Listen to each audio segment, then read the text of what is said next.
So it is past our official start time, so I'm going to go ahead and call our keynote panel to order. Just to do some quick introductions, and our panelists have very thoughtfully already written their name, their pronouns, and the organizations that they come from. My name is Pistone. My pronouns are she, her, hers, and I am a faculty member at Gonzaga, where some of my students are watching. I can see right here. This is part of the motivation for this keynote panel and for this conference as a whole was to get some voices being heard that are not always part of the conversations. And so we're going to have conversations about the future of the field, conversations about what classics is, what classics should be. And so all of our different panelists are going to talk about exactly what kinds of voices they are here to speak for, in some sense, and the different organizations that they are a part of that have been doing some really wonderful work in changing what our field looks like. So, pass it off here. Hello, my name is Wynter. I'm from Douglas. I use the pronouns. I represent Sportula as well as the Mellon-Mays Undergraduate Fellowship and the Mountaintop Coalition, specifically the branch at Vermont College.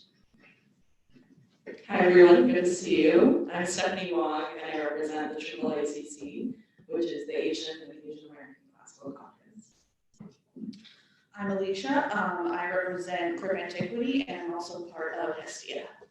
So Crib Antiquity is a disability advocacy group within the ancient world, not just classics.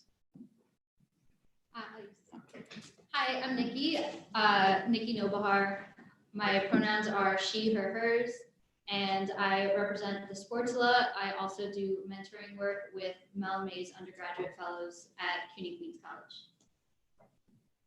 Good evening, everyone. My name is Skye Shirley, and I am here as a founder and as a representative of Looper Call, which is a reading group for women and gender nonconforming Latinx.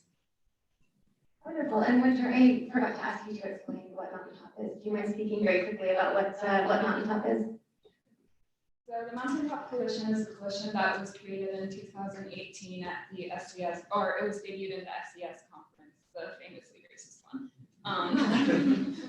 It is, and it's a coalition that was created to create a space and community for people of marginalized identities within, or who are underrepresented within the classics field, whether historically or currently, which is, it hasn't changed a lot from historical times, to be fair.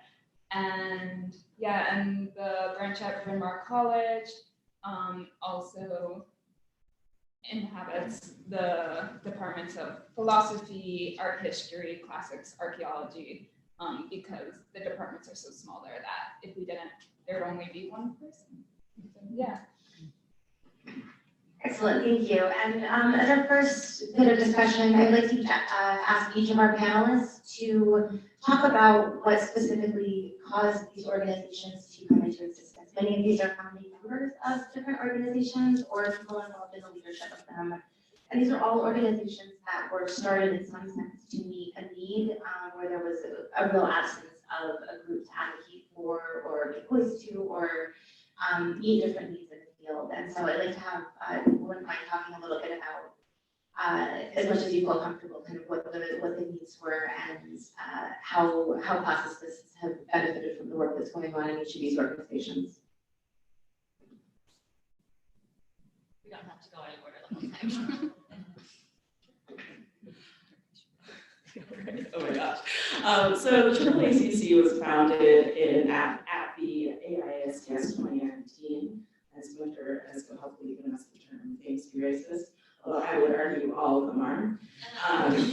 This is just my opinion, but I, as one of the founding members, basically made eye contact with another Asian person in the room, who's the only other Asian person in the room besides the panelist I was there to support. If you went to Kelly Wynn's critical classical reception workshop this morning, you'll know who she is and the good work that she does.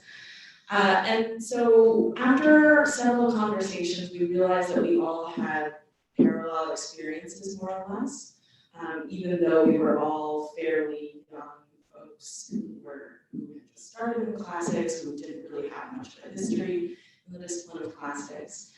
And we moved forward from there. That day actually was the big racist event, which kind of like happened contemporaneously. And that got us thinking a lot about what we needed as a community and what students like us needed at the times we were coming up. And so now we do a lot of work with scholarship. We're thinking a lot about classical discussion. We're also thinking a lot about outreach, what it means to recruit people, if it's ethical or not, and how we can support folks who are existing now. Sure, I'll take it up next. So academia, as everyone, well, not everyone might know, but academia is a very ableist situation. And so crip antiquity was created to fight that, especially since the macho culture of our fields exacerbates these problems. Ancient studies define themselves as extremely rigorous, usually because of the language study involved, which often means excluding people who are not white, able-bodied, financially secure, dependent men. So ancientists, which is what we use instead of classicists, with disabilities need a support structure to endure this marginalization and make our unique contributions to the world.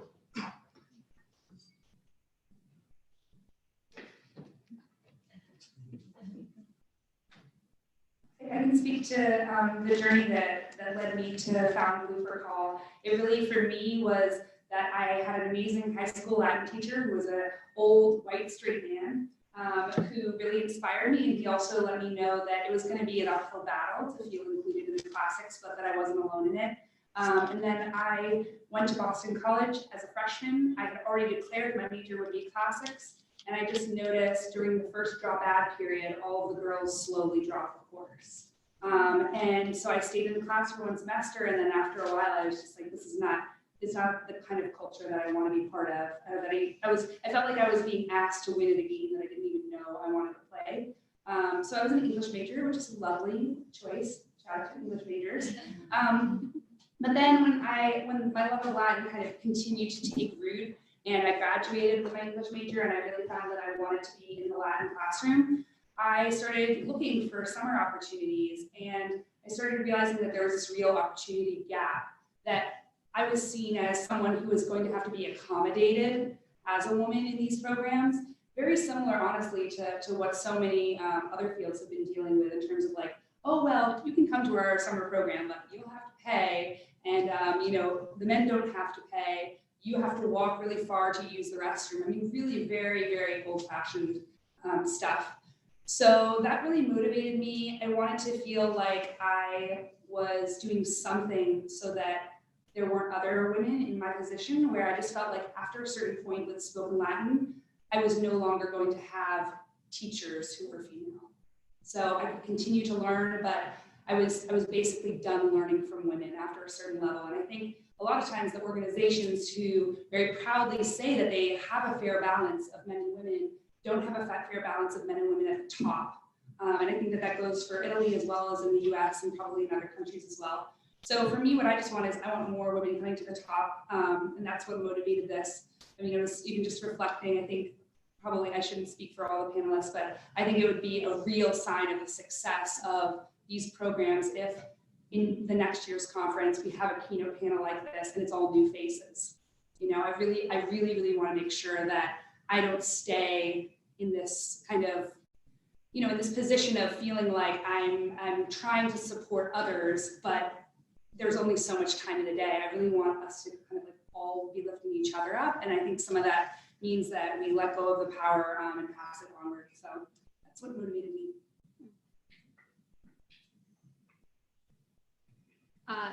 So I will, I guess, tell my story about how I got involved with each of these organizations.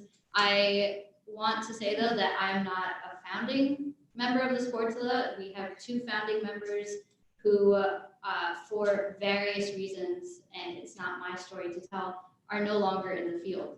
And I think it's important to mention that because if we want to make the field better and a more inclusive place, we need to acknowledge the people who have made the field better in some ways to their own detriment or not for their own benefit. So I joined the Sportsla when I first heard about it because I thought this is one of the most amazing things I've heard of.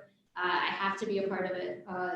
The Sportula, for those of you in the room who don't know what it is, we are a group of classics grad students and those getting towards grad school who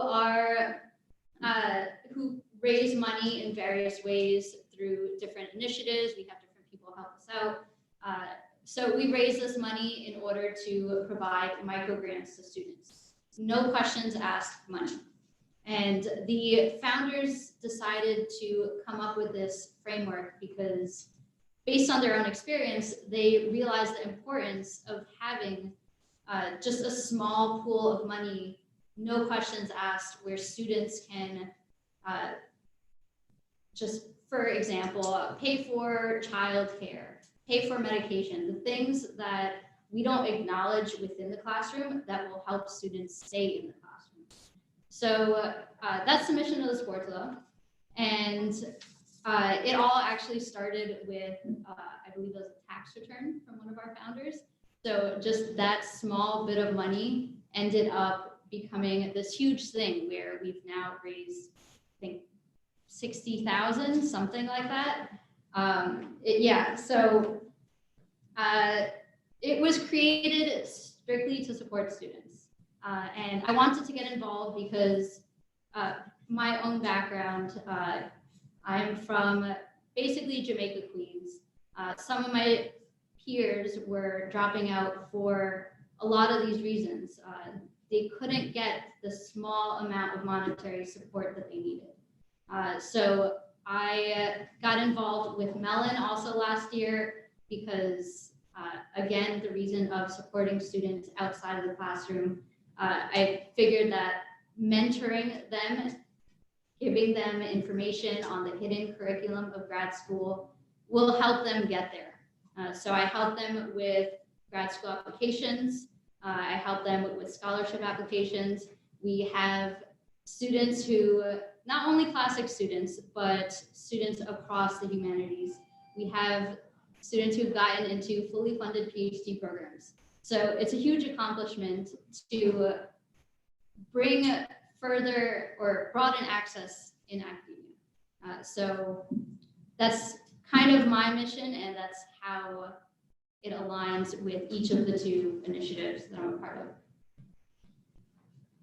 Okay, so I guess I'll talk about my relationship with Sportula as well as the Mountaintop Coalition and the Mellon Mays Undergraduate Fellowship.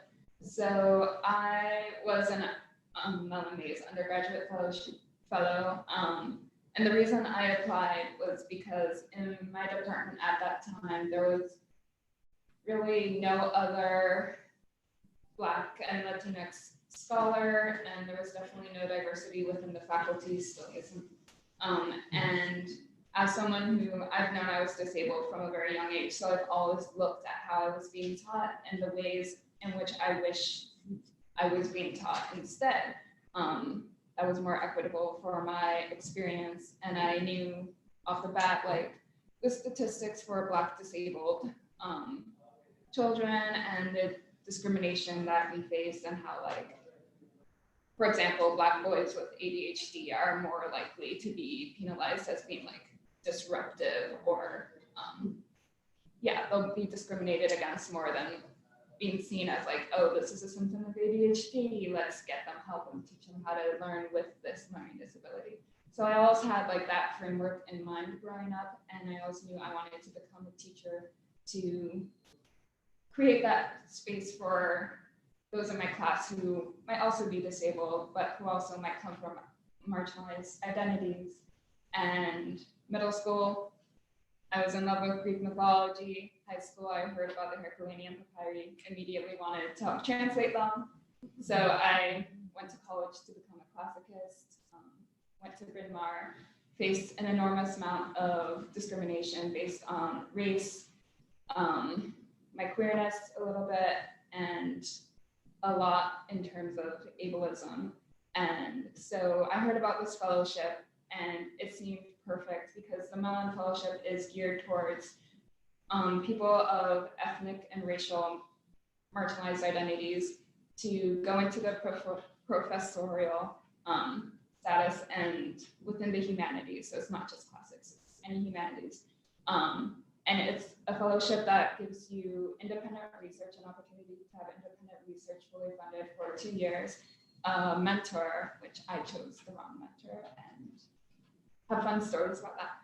But, and as well as this cohort that was amazing, because in my cohort, one of them's over there, Ayana. This cohort was really the first chance that I had an opportunity to have a community of people of marginalized races within the humanities who were passionate about changing the field and who were passionate about teaching and research and were so intelligent and so passionate about researching, and I learned so much from them. And through that, I was able to see I'm not alone. I don't have to just change this field on my own. I can do it as a community. And that also led into why I thought the Mountaintop Coalition was so important, and why I and a few others in the room, UC and Anna as well, started the Mountaintop Coalition at Bryn Mawr College, because there was a lack of support system for people who were historically underrepresented within the fields dealing with aspects of the ancient world. And we felt that there needed to be somewhere where we could vent and somewhere where we could build community and talk about these subjects without discrimination, or just have fun together and learn about these subjects. And also connect to the wider classics field with the main Mountaintop branch. And in terms of Sportula, I'll just say how I got involved in that because Nikki eloquently said what it is. I got involved in it because in undergrad there were various periods of time where I needed some extra money to be able to buy food on breaks, and Sportula had my back. And when I had to go get accommodations for my disabilities, like official accommodations, and that costed $3,000 that I didn't have, they were able to help me with that. So I wanted to be able to give back to them when I could, and now I'm a part of it, and I'm so happy to be. And you can too. Sign up for our monthly Patreon. You can. We have flyers somewhere, but yeah. I will be, all of the information for all of these groups, I'll be sending out to everyone after the conference is over. So you can get all of the, how to sign up, how to support, how to tap into programs, if these are programs that could benefit you or your students or your friends or what have you. One of the things that I have noticed coming up in a lot of talks today has been that people are doing this work kind of out of, as a labor of love or out of the goodness of their hearts. And I was wondering if you all could talk about ways that you avoid burnout, because this is the original founders of the sports show are not in the field anymore. A lot of people who are doing some of this work to make this field a more just, equitable place don't last very long. Part of it is burnout, part of it is, time spent doing this kind of work, this time not spent getting publications. And, there is a cost to doing this work. So maybe you all could talk about your support systems and how you personally and as a community avoid burnout. So I'll just start with a very short answer. For me, it's been having a community and having people where you can be real with and say like, oh, I don't have the energy to do this right now. Could you help me with this and like take the load a little? And that's really how the Sportula management works, which has been very amazing. And just having that community and knowing people have your back and that your work matters has really helped me avoid burnout and practice more self-care, because I'll have literal people being like, yo, Wynter, go to sleep, like stop. So yeah, community is where I would say. I guess I'll say I'm gonna have a great support community, and but one thing I've started doing this year, which I haven't done in the past, but it's been consequential to me helping out with Prevent Equity, is I just stop working at 6 p.m. I know that if I keep working, I won't sleep, and then that affects, I'm type 1 diabetic and have been for 25 years. So like I have 25 years of diabetes already affecting my body. I can't let the stress from school and grad school and papers exacerbate that. So self-care, support whole community. I would like to echo Wynter in saying that my support system is the collective, because the Sportsula Collective is just a group of the most brilliant, kind, and just efficient people in academia that I've ever seen, and I'm always blown away by the work that we do. And again, this is a ton of work, and it just having a group to do that with, but also to just have what is it, Zoom? No, we use Google Hangouts. So those kinds of sessions where we're all catching up, and we're all people in the field who have similar experiences, or we could share with each other. So that always energizes me. I also have gotten into crafts. I do a lot of art. So I found that I'm currently writing the dissertation. Once my craft brain has hit overdrive, I realized I've become a better writer. So having a kind of balance of scholarship and arts have really helped me out. I was kind of vacillating between two different things that I think really helped me. One of them is gratitude, and the other one is anger. So I think it is definitely. So I think gratitude in the sense that I actually try to keep a journal of 3 things that I'm grateful for every day. And I find it really stabilizes me. Things like keeping a file on my computer of all the positive messages that we've received about a Wynter call and the difference it's making. I think a lot of us as teachers, we either have or should have a folder where we put in emails from the lives that we've changed. And then the other thing is anger. It's kind of this sense of feeling like, there's a fire inside of you when you see a problem and you want to fix it, and you really only have 2 choices. You can kind of channel it and control it and let it warm you up, or you can just let it destroy everything in its path. And so I just really think that being able to control my anger and funnel it into work is really huge and really important for me. And it's what gets me out of bed in the morning when I'm too tired to send emails on the to-do list. There are some great suggestions. I'm taking them to yes, self-care, yes, do crafts, yes, 3 things I'm grateful for every day. Completely on my end, I stopped doing unpaid labor at my institution. And I think that that's an extremely privileged thing to say. I'm a grad student at an institution that has resources to support folks who are doing unpaid labor, so it can become compensated. But the thing is, universities are colonial institutions, which means they are extractive, which means they have resources. So they can actually afford to pay you if you're doing work for them, and that's my one concrete thing. Generally speaking, I always have these talks with academics where it's how's your day today? Oh, it was so productive. Or oh, it wasn't productive at all. Oh my gosh, my productivity levels have been dropping. I don't know what that's about. Maybe it's the weather, maybe I have to eat or something. And I'm honestly, fuck productivity, right? Honestly, I have a friend at school who says, be collective rather than be productive. And I find that if I think about that as much as I can, I do produce in a way that I think is ethical and in a way that I think benefits me and folks around me.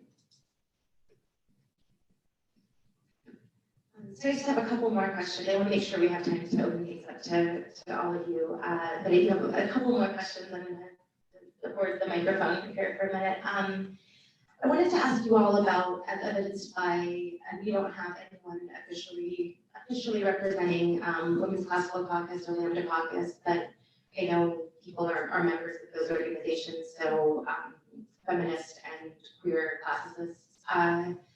And talking about, a lot of you have intersectional identities and intersectional activism, and I think sometimes we talk about it's a nice buzzword that we use a lot. It needs to be intersectional, but I was wondering if you all could talk about actually what that means to you and your work, your organizations, and if there are places where you think groups could be doing a better job.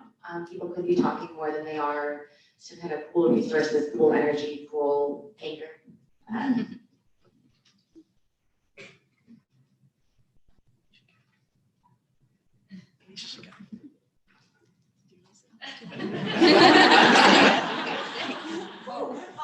One of the obvious things, I think more opportunities like this. So this is an intersectional panel. And I think a lot of us, clearly there's a hunger for it, there's a curiosity about it. So I think just creating more spaces like this within our organizations where I think a lot of times we think we're accommodating if we say like, oh, okay, well, if a student shows up who has that, then we'll be ready for them. Instead of saying like, well, that's not really a welcoming space. So for me currently, like I think one of my biggest blind spots is ableism. Like I have this kind of ableist tendency to just like not even notice that access to, for example, many of our houses where we have Looper Call meetings is not wheelchair accessible. And so that's the kind of thing where, you know, you can wait until someone shows up who needs access, but to me, that's not good enough. That doesn't sound like welcome. So I think that's my biggest battle with intersectionality is really trying to make sure that your actual organization and your leadership are diverse enough, not just in identities and boxes that we check, but also in experience, in life experience, that we can kind of start closing some of those gaps to access. Does anyone know where the term intersection comes from? Nice. Do you know where it comes from? Yeah, Kimberly Crenshaw, who's a legal activist and Black feminist, coined that term. Nice, thank you for everyone here. Or say that, great. One, I think it's really important to cite where the term intersection comes from. And as Barbara said, Kimberly Crenshaw is a Black legal scholar who, at her time at Harvard Law School, she and others pioneered what's now known as critical race theory. And I had used the term intersection for a very long time. I actually first discovered the adjective intersectional via Instagram bio. So I think, and when I saw it, I was like, okay, yes, I know exactly what it means. And it was not until last fall that I actually read the article, which is like quite dense legal scholarship, which I cannot claim to understand at all. When she's defining the term intersection, I'm like, oh my God, all these legal case studies, like I do not have the training to understand this. But it was important to me, and to like not just like my scholarship, but to my activism, to know where the term intersection has come from. So great that folks in this room know. And I also think that it's important in terms of Asian American activism to acknowledge that, like the term intersection and like many other things in the canon of Asian American activism, so many of those things have been built up by Black women. And those are not acknowledged often by activists. And in fact have been used against Black communities by Asian folks. So there are just so many like fissures within the activist community. I think that are important to acknowledge that that it's such a humbling thing to know the origin or the definition of something, and that's what I think about when I think about intersections. So I'll just mention how when we walked in here, we found an Audre Lorde quote on this table: "The master's tools will never dismantle the master's house." And that's, to me, I think, very important and relevant to the idea of intersectionality and the importance of it in our activism. We need intersectionality. We need meetings like this where we can discuss different aspects of our identity, and we need organizers to get together and to fight for the change that we need in this field. Even just today, going to Wynter and Leah's amazing panel on disability in academia, I'm already thinking of schemes that Sportula can partner with Crib Antiquity to just find a way to make the field better in that type of way. So we need to talk more, the three of us. But yeah, so intersectionality is important because as Skye said, we need our leadership to be intersectional. I think the strength of the Sportula leadership is because of our different identities. And I think if more organizations in the field embraced more identities, then progress will come potentially a lot faster. I also like to say, just thinking about all the groups we have here, a lot of us are very active on social media. And I think that actually really, I think that actually really helps with the whole intersectional thing, because I found the majority of these groups through social media, and I was able to get involved because of social media. So I think that's also very important, creating those connections. And then that's also a visibility thing, right? Like if you're open on social media about your disability or your identity, you're going to draw those people into classics. Yeah, and when we're talking about intersectionality, the flip side of that is intersectionality is extremely, extremely important, but it also matters how you do it. Because if you're maybe just like an organization run by white men and you bring in a woman and you're like, oh, diversity. Or if you bring in one person of color and you're like, oh, look, we have color within our midst. That's tokenization. Like, what power does that person have? So you also have to think about what role do people have within your organization? Do they have a voice? Do they feel safe speaking with their voice and telling you of their experiences? Is there something about you that makes them hide parts of their experiences? Like, I'm very lucky to be in Sportsville where I'm completely comfortable being open about all my disabilities and energy levels and everything that comes with that. In Mellon, in my cohort, I was also comfortable doing that. In the mountaintop, of course, I was comfortable doing that, but there's so many places where I wasn't comfortable doing that, where I was closeted about one, my queerness, and one, my disabilities in my classics department for most of my undergraduate career, because I knew rumors of people where those kind of things weren't supported. And yeah, just don't tokenize people is what I'm getting at here. So I think we're almost at, we'll have a nice pausing moment where people can go get some food. I can smell some food coming in. We'll almost be at a nice break for people to go grab some dinner. But I wanted to ask everyone as a last question before we turn it over to the whole group.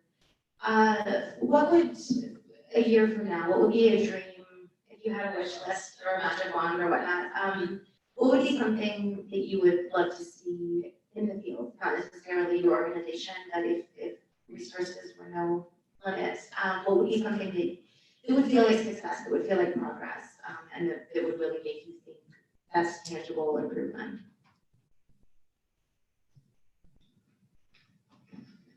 I know Crip Antiquity has an issue with the word classicus. I personally do as well, so it would be good to abolish that word, maybe for something like ancientist or some other rendition of it, but also it would be amazing to see all classics departments in the field as a whole just have a very large and productive conversation about our influence within white supremacist groups where people don't feel like attacked by it. And I would like there to be like EOS Africana, like how can we tell if people don't know about EOS Africana, it's this organization that is founded around uplifting Africana receptions of the classics. So like how can we envision classics in other cultures? Because there is classics reception in every culture, and classics has touched a lot of other cultures that we don't necessarily like put in the classics. So that would be something that would be amazing to see that represented in every course that's being taught, and not just like, this was mentioned earlier, I think it was in my panel by Clara Bosak Schroeder, where she was like, or in her interview where we didn't get to, she mentions like how there's people do days on like women in the ancient world and like slavery in the ancient world, but not a running theme throughout that focuses on, but tells the whole real picture of the ancient world. So like, not just tokenizing those subjects and putting them in one day, but like bringing them throughout the whole courses. I guess you could take One thing I would like to see is more training for instructors on supporting diverse students. From paid diversity, equity, and inclusion offices, not from your students of color. This is important for schools that are advertising diversity or not diversity programs, but more so those gap year kind of programs or post-bac, any type of funded thing where they're saying they especially are seeking students of color. Oftentimes, it doesn't seem like they know how to support those students. So some kind of training and acknowledgement of that training needs to happen, I think, before advertising anything like that. I think we really thrive in terms of the smaller communities that we recall. So each chapter is very close knit and growing. But one of the things that I'm really hopeful for in the next year is that the leaders also form a community because of reasons like burnout, for example. We have some amazing leaders who have been working really, really hard to make sure that there's more access to women and gender non-binary folks in the classics, but who I actually hadn't ever met before this weekend. So I really think it's important for us to not just meet over Skype, but to actually get to know each other and be able to lean on each other emotionally, whereas right now I feel like we lean on each other structurally. That's really important for me because I think that we're going to be a lot stronger if we have that community. So one of the things that I'm kind of grappling with that happened recently is we have interest in starting a Looper Call chapter in our fourth country, which would be Mexico. And we have a friend in Mexico City who's very interested in starting a chapter there. She's ready to start next month. She's got the classes list ready, or list ready, each list, I like that. And I said, why don't you try to come to this Looper Call Leaders Retreat that we're going to have in Vermont? Let's go. And we can probably try to get, some of your flight covered, and we're really trying to raise the money. Maybe at some point we'll be able to cover your full flight. We really want you to be part of this next chapter in our organization. We're planning for future years. And she said, I just really don't feel comfortable visiting the US right now as a Mexican visitor. And, I gotta figure out the visa and thinking about all of that. It's like, I don't even know if I would want to come if it were free. And I'm just thinking like, gosh, if we could offer a stipend or anything, what can we do so that she's there? Because it's not enough, I think, for her to Skype in or for other leaders to Skype in because the space is not welcoming to them. And that just breaks my heart because I want intersectionality so badly, and yet we're really like fighting an uphill battle politically, I think, as well as within classics. So for me, I would love to get us all together and to have us be supporting each other emotionally along the way. That would be good. I think one thing I'd like to see is, less of a culture of you must be doing work all the time, 24/7. Self-care is a thing. Like performative working isn't going to get you anywhere. You're just going to sit there and be like, yes, I work all day, every day. I am a classicist. I think we should be ancientists who work when they can. And if you don't have the energy, you don't have to. And I think that would honestly make the field so much better. It's funny, in history, we say pre-modernist, which also encapsulates like medievalists and like sometimes early modernists too, so perhaps that's what we think about. But I think I do like the ancientist, but then the periodization, like that's difficult and whatever. Anyway, more thoughts for later. Hope it comes up in the Q&A. I just have like a little thing to say. Early on, we encountered a lot of opposition to our forming a caucus because folks were like, well, it would be really awesome to have all the Asian and Asian American classes get together, be able to have space, whatever, talk about whatever they want to talk about. Mostly food is actually what we want to talk about. And, but the thing is, when you're trying to support people's scholarship, there's not really a body of work. There's no corpus of work that's dependable, produced by Asians or Asian Americans that has to do with classics. Right. And to that we said, how do you know? Right? Because how many people from pre-modernity are alive today? Correct.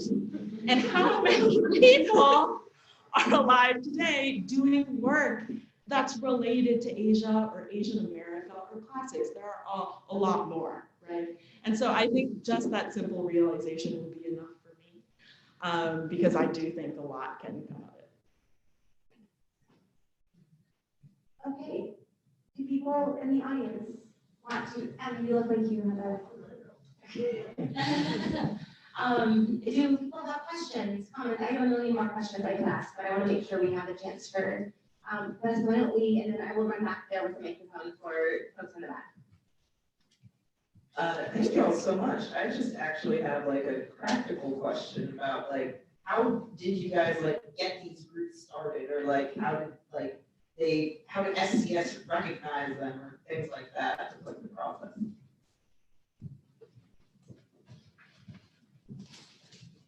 Oh, pass this one. What an amazing question, because institutional memory is a big thing, and often like not what we think about when we think about organizing. If you are thinking about starting a group, a caucus, please write to me. I have a whole body of literature that I can send you specific to the AIA, to the SDS. And we can help you with that. It is much more technical than you think. It takes a lot of like calendar emails and like Slack threads, and it's a lot less sexy than we initially want to do. Like, oh shit. Oh, you mean we have to do things on time? So yes, and if you have any specific questions, I would welcome them actually, because often I find that organizing is done on like a case-by-case basis, and I'm sure, I don't want to speak for you guys, but I feel like any of us will help you and answer this question. I can jump in for a second from the back here. Voice of God. I am one of the co-chairs of Plastics and Social Justice, and we have a lot of people power, including a lot of people who have been around the AIA and the SDS and other organizations at all different levels for a long time, and are happy to help out with paperwork. In fact, we have some people who have specifically said, I'm really good at paperwork. If any organizations need someone to get 501c3 status or file paperwork to get an organization recognized by any governing bodies, there are people that will help with that. You can get in touch with any there are a lot of people that would be happy to help you know what forms you fill out and who you talk to. And just building on what Amy said, Preventively actually started as the disability subsection of Plastics and Social Justice, and just kind of grew from there. So their resources help. For me, it started really small. I basically said, I'll have food at my apartment Saturday morning. Come eat and read Latin with me, because I'm lonely in terms of reading Latin with other women and with other gender minorities. So it really started there, and it grew to a group of, like, now we have about 12 to 15 at every Boston meeting. And then I started wanting to get one started in New York, because I have Latinx friends here, and it just kind of started spreading. So yeah, it started in the living room. And some of the original founding members are here, so feel free to figure it out. How the sports list started. So I mentioned the starting with the tax return. We also then, so social media played a big part in it, as it seems like social media is doing in a lot of different organizations and things in the field in general. So I remember I specifically got involved through a tweet asking for Iranian Americans, and I think it was Iranian and African Americans, to connect with an undergrad student. So I thought, cool, there's another Iranian American interested in plastics. So I reached out to Stephanie, who is one of the co-founders, and then I have become part of the leadership collective. And from there, we just gathered more people who said they're interested. And yeah, we just kind of meet online, everything is virtual, and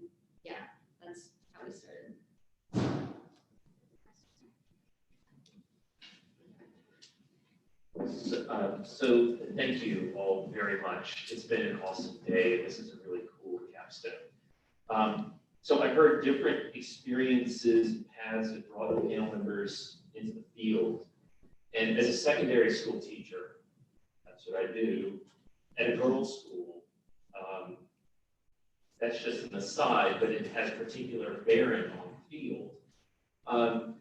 What are some things, if you wouldn't mind, if you could share, like what's something, an action, a word, a moment, something that either did happen for you, if you had a secondary school teacher, or if you could imagine if you studied the field, at that time, like something that would have been a step forward, or a step in what should be the right direction. Because I would like to be able to take a lot of this to I teach a lot of middle school students. I'd like them to know that the field is for them. And so I'd like if you have any tidbits or anecdotes to share. Food is here and ready, I believe, right? That's what you're mentioning to me. I don't want people to be getting faint with hunger here. It is 7. It's a somewhat late time potentially for people to be eating dinner. If people want to duck out and grab some pizza and come back in, and we can keep going. But if people would like to grab some food, Greg can direct you to where the food is. Or Emma can. Yeah, so exactly, we're gonna need you to go in waves because it's a small room and so we can't handle everyone at once. Also, I have to mention, yes. Yes. So we're gonna let the panelists go first, right after they answer this question. But then when you go through, so it's sort of set up, you're just gonna go sort of counterclockwise through. So you've got a plate, there's pizza, there's salad, and then there's a special table for those of you, there's a vegan table. So some people identified on their food requests that they wanted vegan. So we asked them. If you are not vegan, please don't eat the vegan food. That is regularly a problem, that people think vegetarian or vegan food sounds super tasty. Please, if you didn't indicate to us that that is your dietary restrictions, please don't go eating all of the food that we ordered for vegans and vegetarians. Why don't maybe the panelists can all go very quickly and think about the magic moment that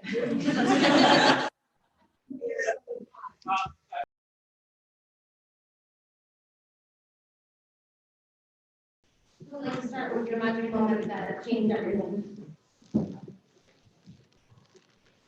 Oh, absolutely not. There's no magic in my life. So it's not necessarily a magic moment, but it is a plug for the Feminism and the Classics Conference at Wake Forest, May 20th to the 24th. I'm going to be on a very exciting panel with a few other people who are in the room right now, like Alyssa, and Ronnie Ancona is live streaming.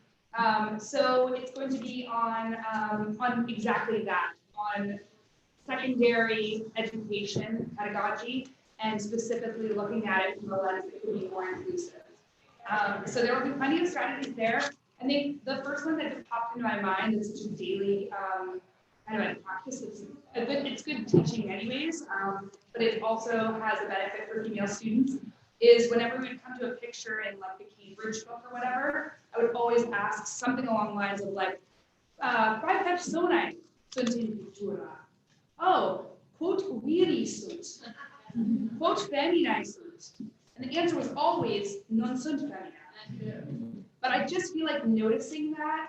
I do think that, obviously there's a way in which it could just get monotonous, but I tried to have it be an opportunity to say, "Non erat feminae Romanae in mundo tempore Romanorum minime," because I think it really forces students to see that there is a real discrepancy in modern texts. It's so easy for people to say, "Oh, well, you can't change ancient Roman history. This is just what the authors were like. We have to take them within their context."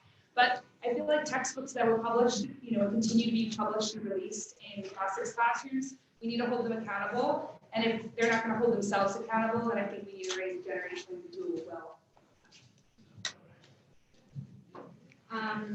Well, to add to that, of how to have your students, or how to show your students that classics can belong to them.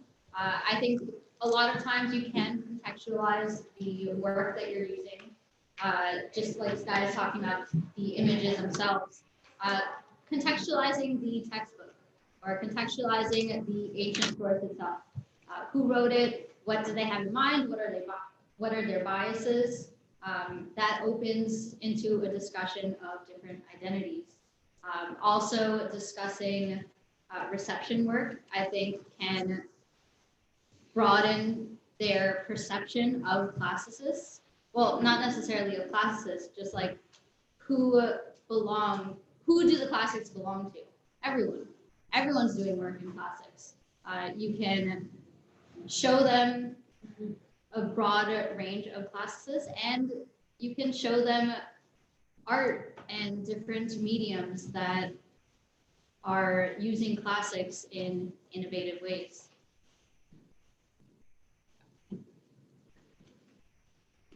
So for me, I never had that aha moment, but I also never had Latin until my second year in college. But right now I'm a high school teacher of Latin, and something I've been doing with my students was to, especially during this month in particular, Black History Month, I'm having them every week do presentations, mini presentations on Black modern classicists. Or I'm having them do presentations on ancient African people who were tangential to Rome and their importance in the world. And just by the people I've chosen, I've also represented like classicists who were disabled and ancient people who were disabled and people of different religions and people of different statuses. And it really shows a wealth of how one can be in the classics, both ancient and modern. And I feel like if I did have the opportunity to have Latin in middle school or in high school, that would have been something that would have been that moment for me to see like, oh, there's this another disabled Black classicist who exists, who is thriving, who is supporting others. And I would have had a role model, or if I knew about like St. Augustine, or if I knew about Terence and their influence, I would have been so much more interested to learn about their work.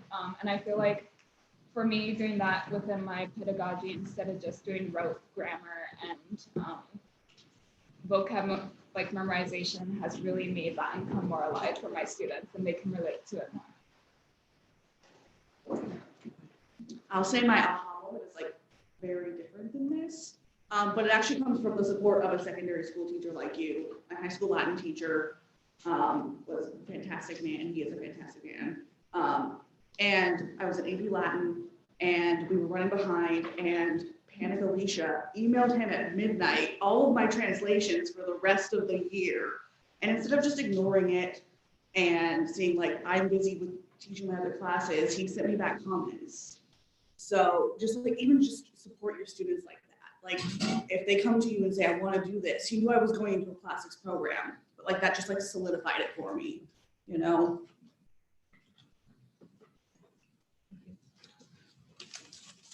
I also just noticed just now that Amy was taking a photo of Wynter being super eloquent, and I'm like eating vegan mac and cheese in the background, so can't wait to see that on the internet sometime soon. I have a magic moment when I meet a non-white classicist. There are a lot of white people in this room, and I wish there were more people of color.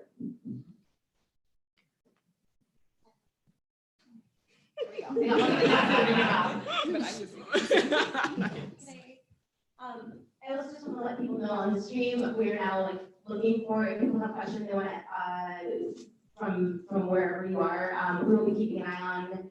I don't know that we can necessarily hear all of you, many of you are muted, but if you want to type a question, I will relay that to our panelists. So in particular, my students who have said they have a question, but anyone else is also, please feel free to get involved from the live stream as well, or you can tweet at me, I will check those as well.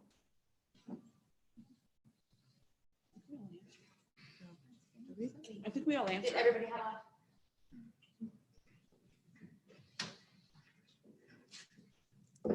How do you deal with burnout, especially after being one of the only minorities in the classics program?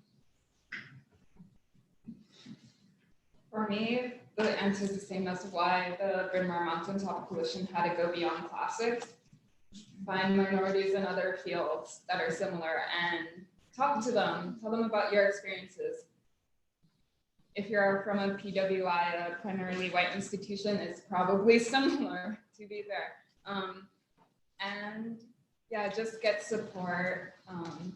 Something that also helped me with burnout in undergraduate, and I imagine will help me in graduate school, is get off campus, get away, put your books away. Have an aspect of your personality that doesn't revolve around academia and let that thrive as well, so that when you're feeling horrible about academia, you have somewhere safe and somewhere that's not tainted by negative emotions to go back to. And then you can recharge and come back.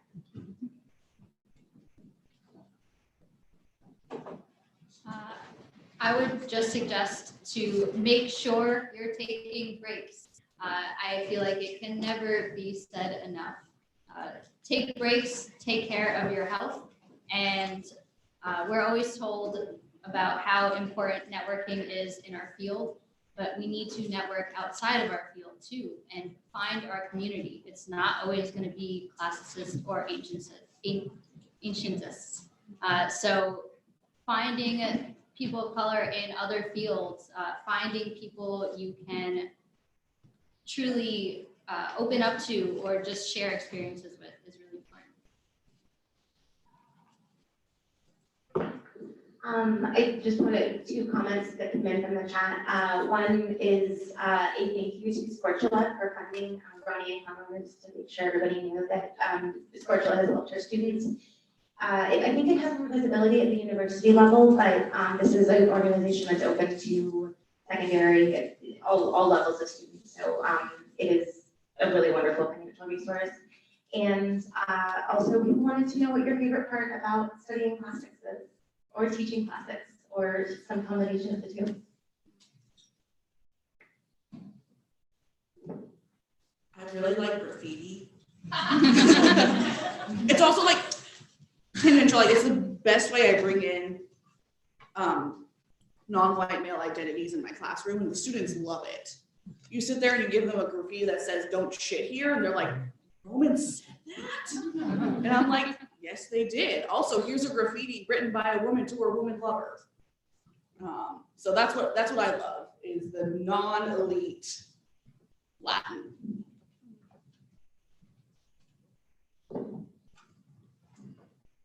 We don't love it at all. One of my mentors at the graduate school level once told like a group of graduate students, she said, "I study empire because I hate it. And I study classics because I hate it." And I like, that's, you know I joked about saying like, oh, like this whole panel, we don't love classics at all. But like, actually, I don't think I do. And I think I study classics because I hate it.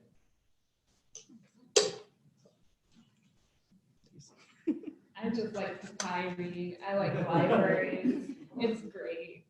Become a papyrologist.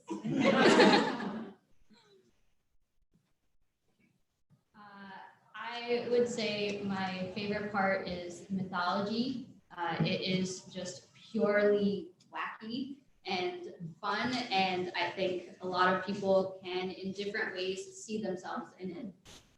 I started getting into it during a very ugly divorce that my parents had, so in a way it became a form of escapism. And in middle school, we had assignments to create news articles or some type of thing in a newspaper related to mythology. So I loved it so much, and in my free time, I would just write more and more and more about the different gods and just all these fun little articles. And eventually my teacher told me I had to stop because this was over. But I think the myth is just one of my favorite parts.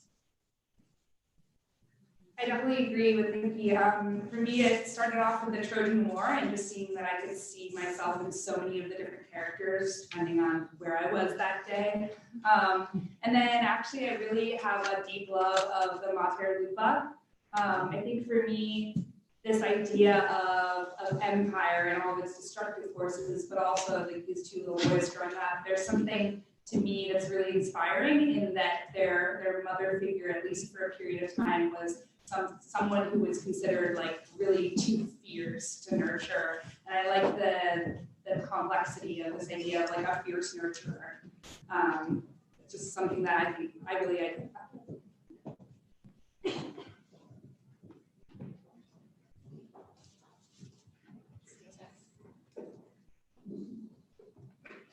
Thank you. I'm Mark Pearsall, and I'm on the executive committee for Kane and one of the members at large for the ACO. And I wanted to, first of all, just thank you guys so much.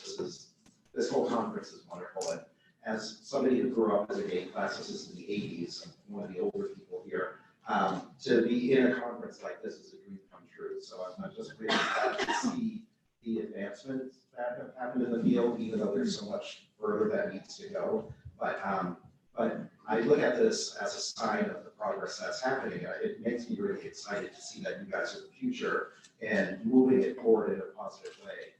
But I also want to ask you what organizations like Kane and ACL can do to be a bigger part of it, because I know from being on those boards that there are a lot of people there who are really trying to be. And in my technique or my tactic has always been to recruit people, Greg, kind of get them onto the board so that we can kind of forcefully change the culture that's there.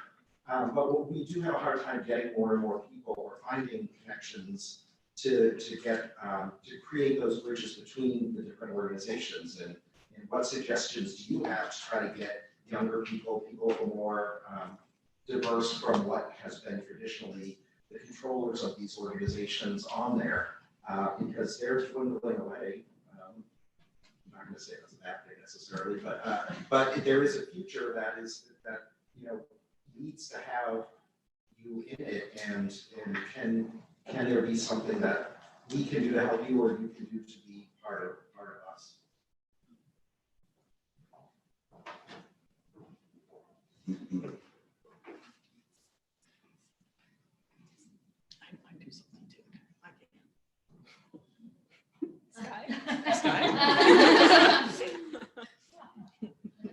I think one thing that I noticed certainly is the generational gap in terms of technology. So I'm a millennial, but I've noticed, and I think we've spoken in many different presentations today about how much of these movements, how much is credited to social networking. So for me, having the visibility that comes with every retweet. So for example, I don't know if Peter Lack is in here, but he's been constantly retweeting things with Lupercall, and as a result, a lot of people show up at our meetings, having heard of it through these bigger organizations. So I think having someone who's in charge of, for example, the Twitter feed, who is maybe not necessarily younger, but who is certainly like going to be up on it and be following us and helping retweet would be a big help. Also, using your email listservs to send out our initiatives would be a big help. I know that when we did the Sports of the Conference last year, Nicole, I think it was the WCC and Classics and Social Justice listserv helped spread the word about the conference. And for those that aren't able to use social media or don't use social media, it did make a difference. I'm trying to not want to talk too much, but a lot of conferences have policies about having a reserved spot where you don't have to assemble a panel and get everyone to do all the work. You're not sure if you'll be able to get it on there. I think just having, that's one of the reasons why a lot of organizations do all the paperwork to become an officially recognized subgroup of an organization, because then you get a reserved spot on the program. You can do whatever you want with it, assuming by certain rules and things. But that's the place that Women's Classical Congress has been able to do some really things that are challenging the status quo, things that are talking about really difficult issues. And I think Wynter Caucus has been able to talk about sexuality in a lot of ways that you might not get through the program committees. And so I think for organizations to have to be, usually there's bylaws and people can say like, we can change our bylaws. We can have a reserved spot for an organization where we don't need to make people go through a whole call for papers and do all the things, and everybody does all this work, and then maybe you don't get accepted. And it's putting a lot of extra work on people who are already, as you said, really putting a lot of their own heart and soul into and their time and energy. And so I think like organizations at conferences, that would I think be an easy thing to do is say, you know, we would love to have an organization have a spot, and every year Sports Shirley gets to do a panel on whatever Sports Shirley thinks they want to do a panel on. I think that would be a concrete thing to really be making a difference. One more thing that comes to mind in terms of conferences is exhibit hall fees. So for Looper Call, we make, you know, maybe we made around 3,000 this last year. But we've been contacted by these bigger organizations who say, hey, we love your work. We hope that you'll have a table at the exhibit hall, and the price tag is $600 for the weekend. And that's not including the cost that it would take for one of us to fly out there. So we want visibility, but we are, at least this organization is very much nonprofit, very grassroots. No one makes a salary or anything from it. So I think waiving those would be a really big step in pressuring others to make sure that, you know, it's not just businesses who can afford these costs.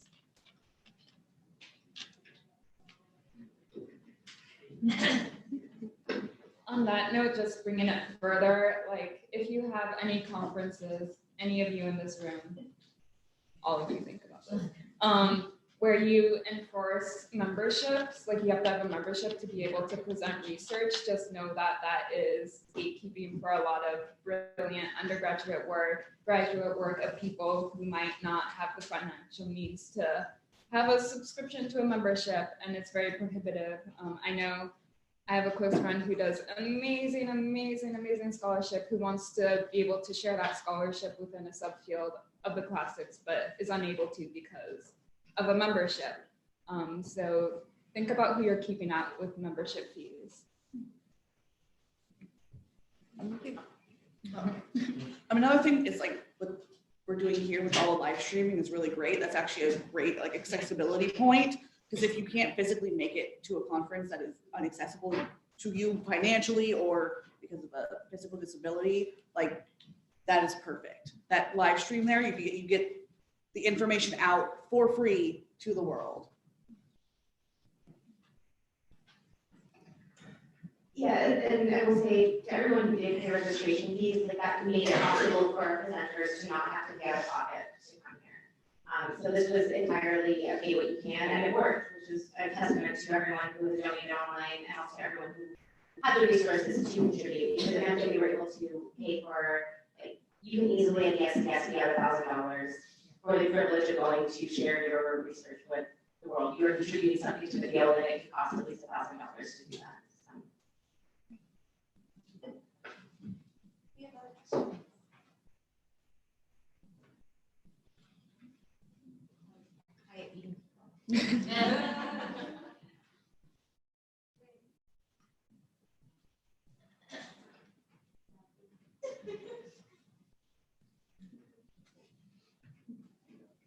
Hi, thank you. So first of all, thank you all so much. You all do really amazing and inspiring work, and I look up to you all very much. So I think the biggest thing that comes to mind is something that Stephanie, you talked about a little bit, where you face a lot of opposition when you do important activist work like what you all do. And as a current undergrad who's in graduate school soon, I've often been advised by my mentors, like, don't take risks when there are things in the field that you feel are wrong. So I guess my question is just, how do you reckon with the risk to your professional career and all that good stuff when you feel really strongly about something? Feel the fear and do it anyway. I had a mentor person, ex-mentor person, who really, strongly did not want me to do any activism, and I did a lot of activism despite that, and I hid it from him sometimes. And it just showed me how much activism counts and why you need to stand up for what you believe in, and you can't let people tell you, oh, if you do this, like, for an example, maybe not an example from my life, maybe. If someone tells you, oh, don't advocate for Black people on campus, you'll anger the institution. Do it anyway, because I'm a Black person. I need someone to advocate for me, and if it's not going to be that person, I need to take a job so that someone will advocate for Black people on campus. And if you have strong feelings about something, it's important, and you shouldn't fear, like, if someone's going to discriminate you based on your activist history, you don't even want to go there anyway, so, or I wouldn't. I will say, take their anger and take it as a badge of honor. So I'm gonna bring in 2 people who are in this room. I wrote an Iron article with 2 people who are in this room, and we got basically tore down on one iteration of Thought I Will End. And I was very upset about this and my future job prospects. And the Twitter community said, take it as a badge of honor. Their anger is something that you should be proud of, because you're doing something that, is good. Can I ask what your name is? I'm Tina. Hi, Tina. Hi. You should write to me. We can talk. But overall, I think some really good advice that I got. I was an undergraduate who went straight to graduate school. And some really good advice that I got once I had gotten there and I realized, I was like, oh my goodness, like the disillusionment came so fast. And some good advice that I got at that point was that the institution will give, you just have to find where. And unfortunately, that's on you. And unfortunately, that's on mentors to tell you if they will tell you. But there are spaces for flexibility, often individual cases, but once you find them, you should be successful.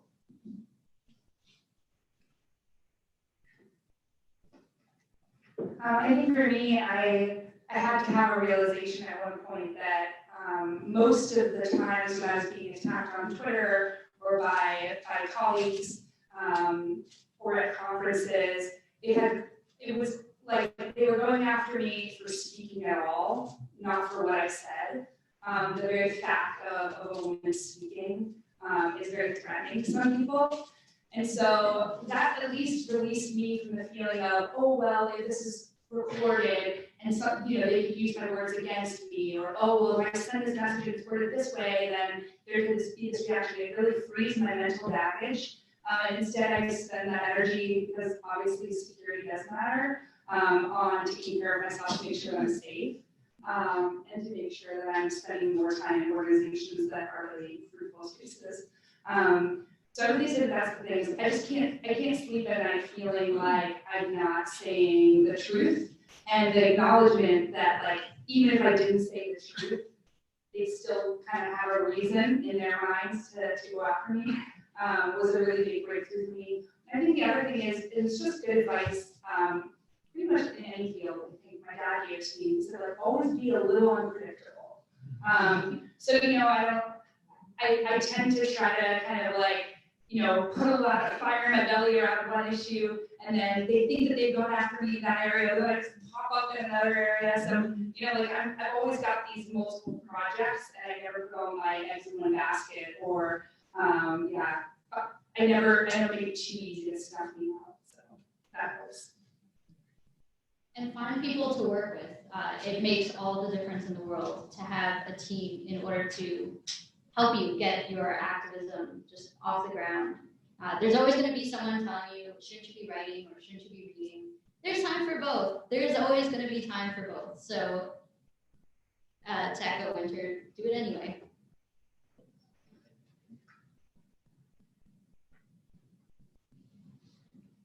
Hi, thank you. You guys are so inspiring. I guess what I want to know is I have some marginalized industries, but also I'm not like white. I'm not privileged. So how do I leverage privilege? How do I speak up when I need to? Like, I don't know. I hope that's enough of a question.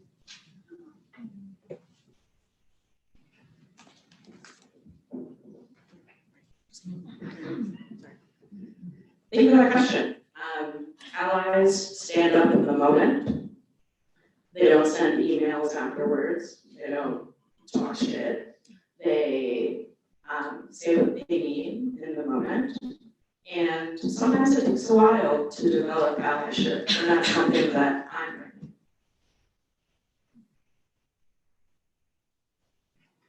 I will say along those lines, and I've had this conversation with white people around when a professor says the N-word in class, and they ask, what should I do?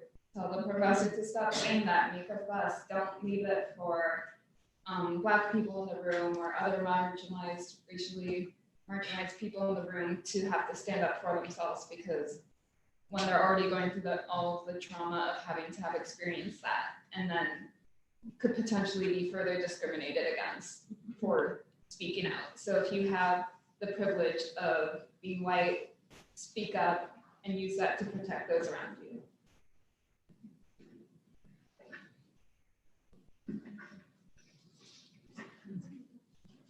I think for me, I identify with your question very much so. I think applying the ways in which, like how I feel about being a woman and a bisexual person, and taking that, and of course you can't totally apply it, but kind of using my experience, having had a limited access to opportunities and being judged, and trying as best I can to transfer and apply that to situations in which I might be closing off opportunities for people.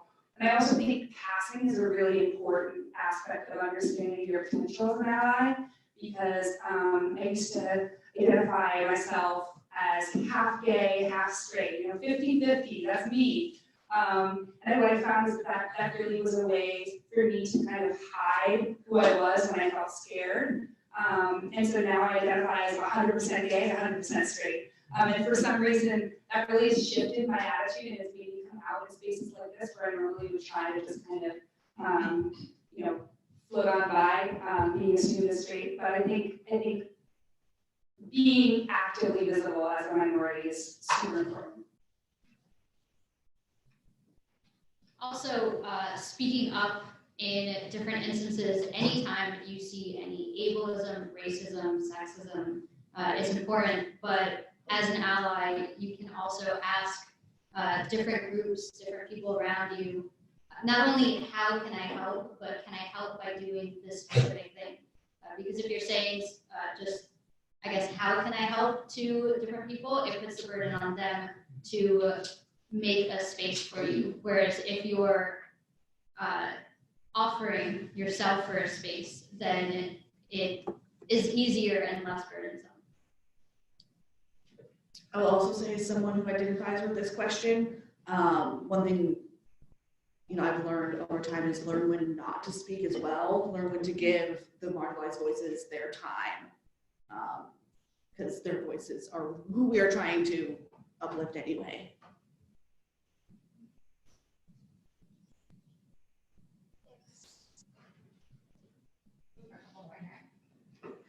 Do any of you have any advice on like balancing activism work with like school work?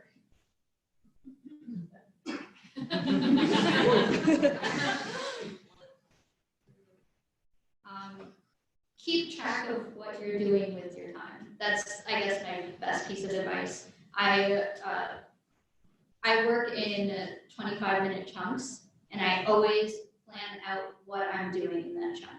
So planning what you're doing at what part of the day makes a huge difference. Even if you don't stick with the plan, at least there's some type of thing to go with. I think try to double dip. So for me, when I didn't see enough women represented in courses, I would often ask to write a paper about a woman who's mentioned in the story. So versus sort of class writing a paper about Toledo and father-daughter relationships, I think finding some way to do both. That way you feel like you're both educating yourself for activism, you're you're gonna be more equipped to be able to talk about it, and also you're reading a lot of that.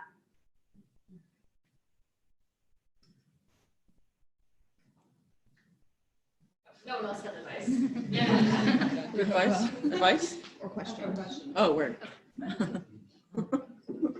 Hey guys, thank you so much. So I know you guys already answered 2 questions about burnout, and I'm so sorry for worrying about this one. Obviously, so I think both questions were mostly the kind of preventative measures, which is great, and some of us cite that and are learning. But I'm wondering, what do you guys do, or how do you manage it when you have burned out? And not just like it's, I hate classics now, and I genuinely hate it, or like I hate it because I burned out, and I need a break or whatever. But like, how do you get back on your feet, or lay fallow for a bit? I mean, I'm a pretty sure. But like, what do you do? How do you manage that? Because I'm not going to make any assumptions about your ability to manage burnout, but.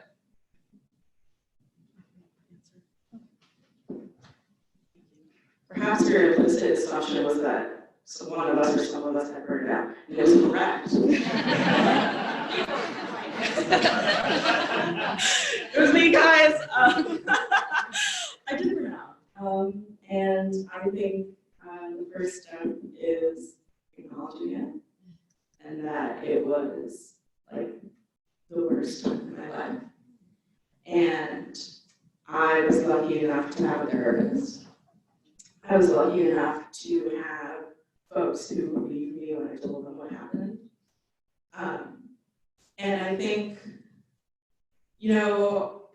I have another mentor. I'm like citing literally all my teachers right now on this panel because I have no original thoughts. But I have a mentor who told me, like, you always have time to process. And, like, oftentimes, like, things happen. And you think that you have to think about them right away, but sometimes you don't. And that's something that I try to think about every day, at least a little bit. Like, what I'm doing now is processing what happened then.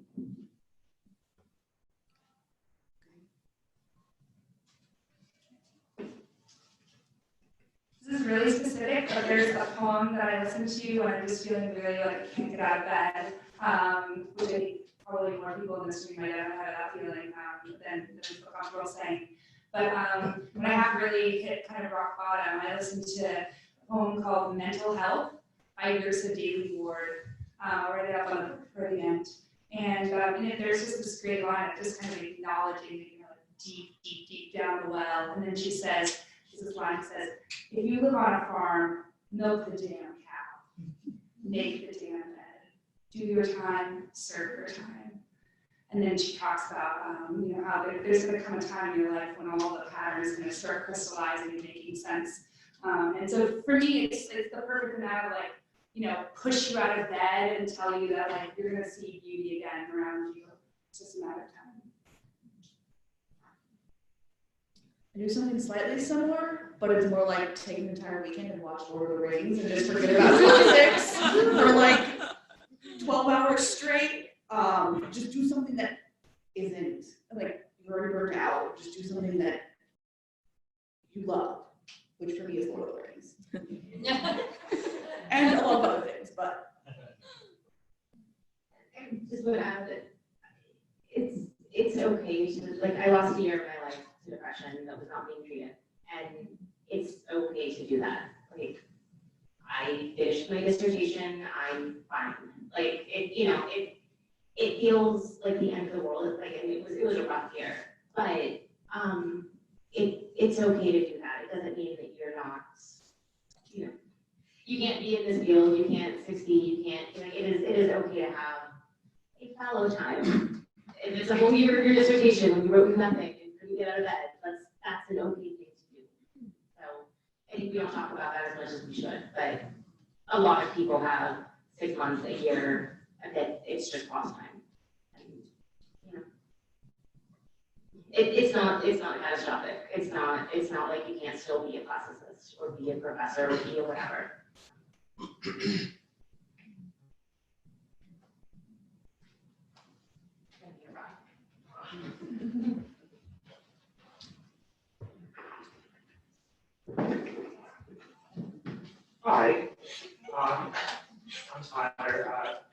all so much, and it's so nice to see you guys all like heading like from back and forth, being polite. It's lovely. Someone mentioned earlier the appropriation of classics by white supremacists and kind of this. Yes, thank you. And I guess my question involves how do we show the rest of the world that that's not what classics and Asian studies is? How do we make it so when a kid picks up a library book, they know that it's a field that they're going to be accepted in and welcomed in? Obviously, all of you are doing such great work in that regard, but getting it out into the real world. If you have anything to say about that, I appreciate it. Just say that. Because you're Catholic, this is not for white supremacists. You're going to learn the actual truth about the ancient world, the multifaceted truth about the ancient world. What thoughts were we would now think are very horrible, what thoughts are misconstrued by misinformation with information and facts. And also, if a student challenges you with these ideas, if there's like a budding white supremacist in your class, address that. Don't just let their comments like go heard and rebuked. Like if there's a student who might be making a lot of sexual jokes to another student, recognize that as sexual harassment and address it in the classroom, outside of the classroom, but have those conversations where they're in the open. I would say definitely address it in the open within the class, and then also maybe pull them out of the class so that they understand that you were coming for their ideology and why it wasn't okay, rather than them. Like don't make them feel as if they're being attacked, because that often makes people hold their beliefs stronger.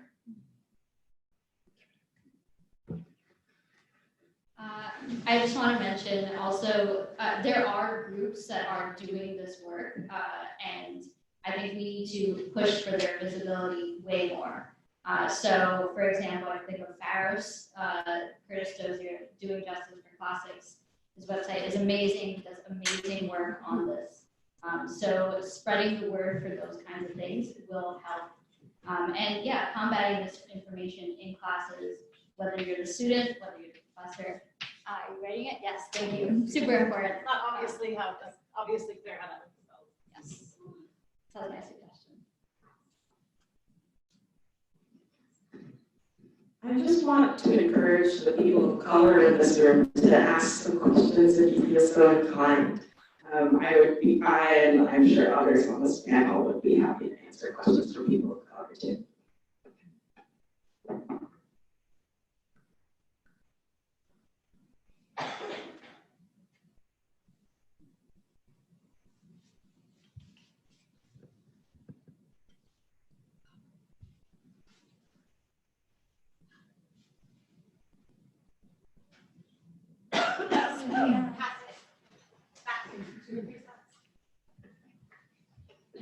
Thank you. This will be brief. But how do you square with other people who aren't in the classics, questioning why you're in the classics, and how do you defend it? How do you articulate what you appreciate and enjoy, and why you're doing this work?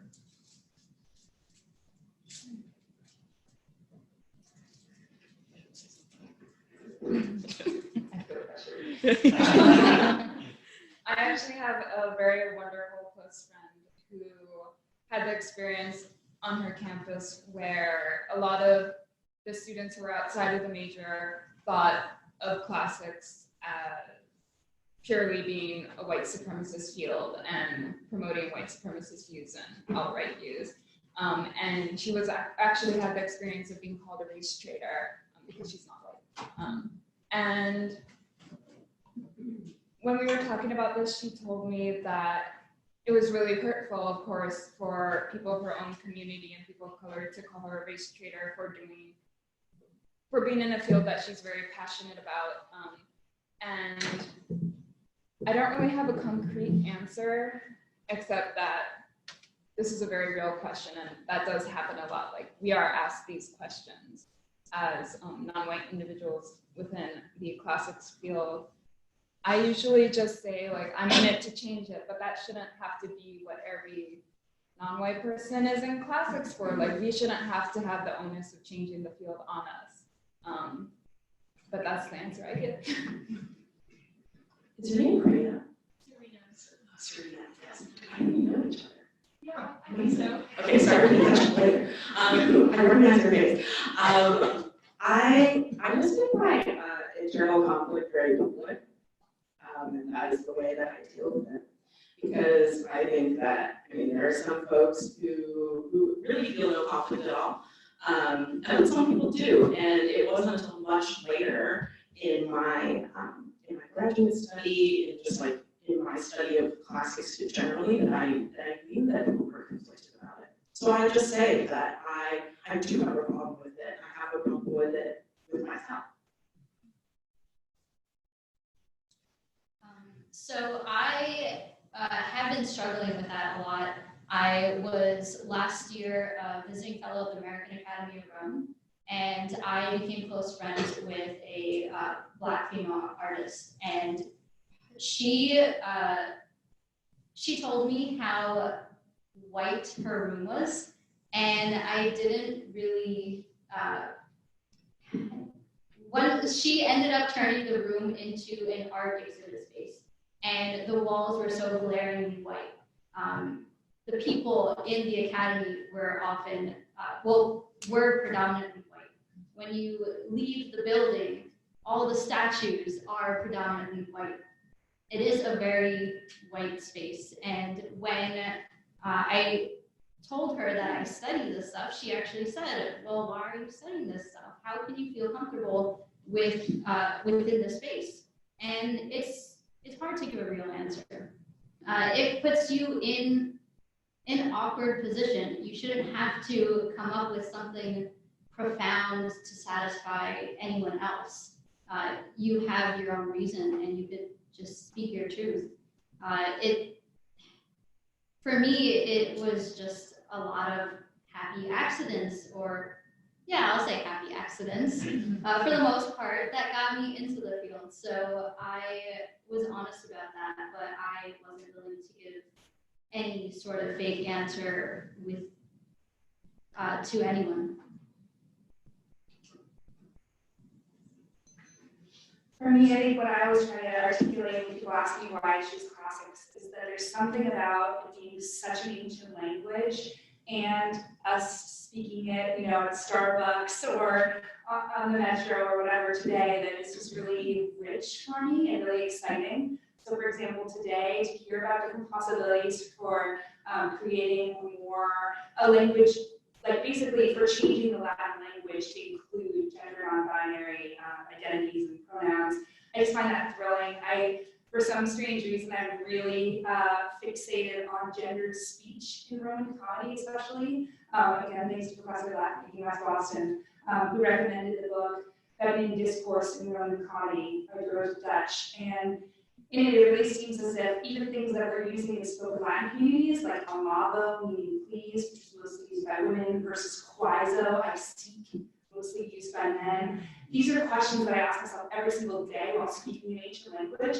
And because I'm in a community of people who are ancient Romans, I feel like I'm able to reimagine myself and ask myself really important questions about my own identity, about language, and about whether we create meaning through language or language defines meaning for us. So for me, those questions are never going to get old, and I think we're at an exciting point being able to work through them. So we are just slightly over time. As a last note to Carmen Esposito always asks people this at the end of her podcast when she interviews them about who their heroes are, which is queer heroes. And sometimes you ask about sheroes. I don't have a good all-inclusive term, but I just wanted to ask if anybody has some heroes, some role models, some mentors that they want to shout out as a note to end on here. And then in the interest of respecting everybody's time, we're going to wrap it up. So take it away, ladies.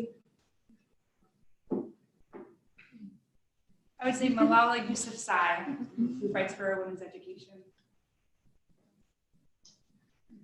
I just like to thank Clara, who is the founder of Her Antiquity, who could not be here, so I'm here for her. I don't have heroes, but I would like to thank Emily, Sasha May, and Johanna. One of my role models is definitely Shirley P. Haley because her energy so good. Ooh, so good. I also, one of my heroes is Danielle Peralta, as well as Lex Lage, Tara Wells, and a lot of these scholars like Karen Matsukuni and Anna Alvarez, who are currently making their way through the field and doing awesome things by simply existing within it. Yeah, I would say the Sportsula Collective and also my cohort, just people who are doing great work in the field, just being awesome.